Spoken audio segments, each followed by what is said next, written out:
town called New Albany, where I grew up in New Albany, Ohio. We used to be just nothing but like a Dutchman gas station and a feed store. This guy named Les Wexner bought the town and he turned it into the world corporate headquarters of Abercrombie and Fitch. That was real weird. But before all that got there was nothing. This is some of the stuff me and my friends used to do to keep busy.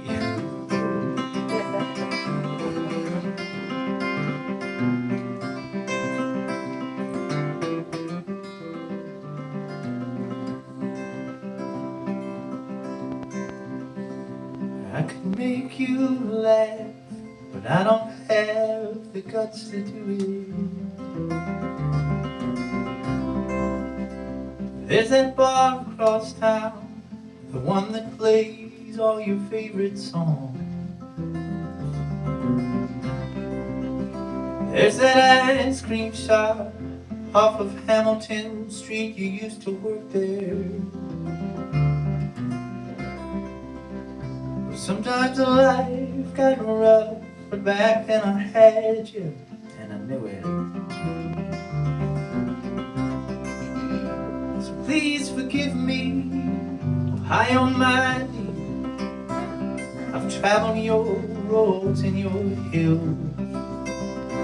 I'm your lover, VFW, and you broke down factories and mills.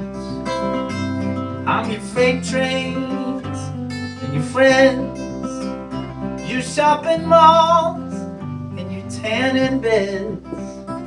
High on my dear, please forgive me too. Like I'm forgiving you. The Indian Falls gas stations, fraternity house parties. When I go back, I feel like I could really take my time. Start smoking cigarettes again. Listen to Ted Nugent. Get busted up inside.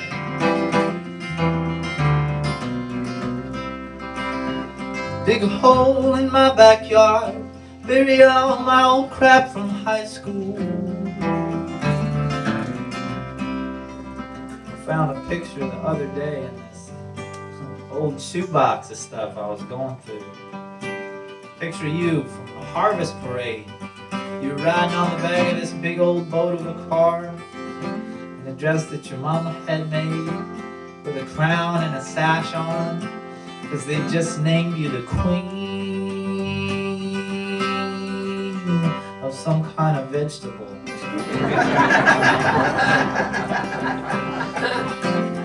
That's kind of the way it was in my town. Wasn't a lot to do, like I was saying. But that didn't stop you. Sometime you might still call a guy up and say something to him like, hey man, you want to do something? And seeing as there wasn't a whole lot to do, that guy usually said something back like, yeah. You could kind of separate the guys that did stuff in my hometown up into two distinctive groups. The first group of guys was like the pothead guys, man. And those guys usually hung out in the field or the garage. The field was a great place to hang out and do that because no one was going to catch you doing it there. There was a chance you might come out high and covered in ticks, but that's what I like to call an opportunity for excellence. The ideal place to do that, though, of course, was the garage because you could really get a vibe going on in there, you know what I mean? Put the Allman Brothers on, maybe light some incense, maybe put a cool poster up on the wall of like a Ferrari or like a chick on top of a Ferrari or something like that. If you're like me, when you do that, sometimes your mind tends to wander away. And I remember being in the garage as a young man in high school. Me and my friends were misbehaving and passing something back and forth.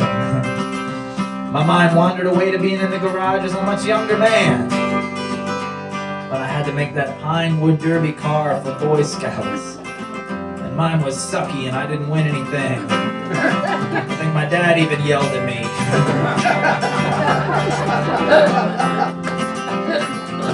Why am I a folk singer? Sorry, Dad.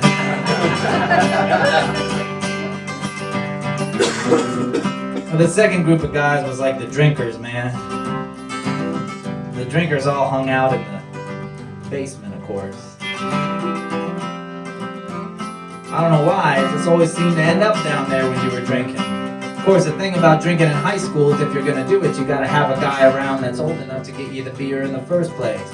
We found this guy in our town named Baseball Fred. We called him Baseball Fred because he wore a baseball hat, although we did find out later on that he had also played Little League Baseball, which was very convenient for us.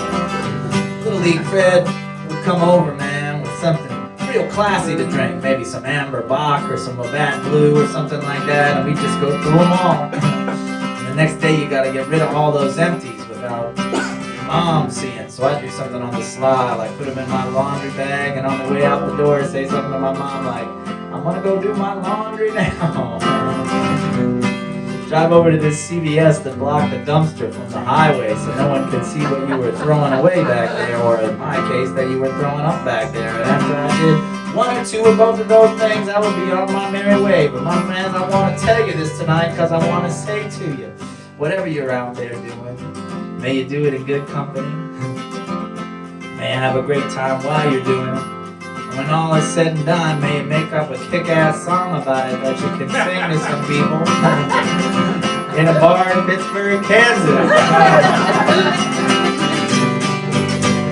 So please forgive me, high on my deep. I've traveled your roads and your hills. I'm your lover, your VFW.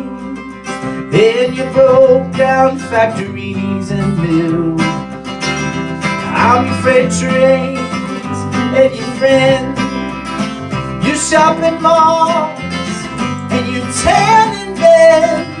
Oh, high on my deep, please forgive me too, like I'm forgiving you. Won't you please forgive me too?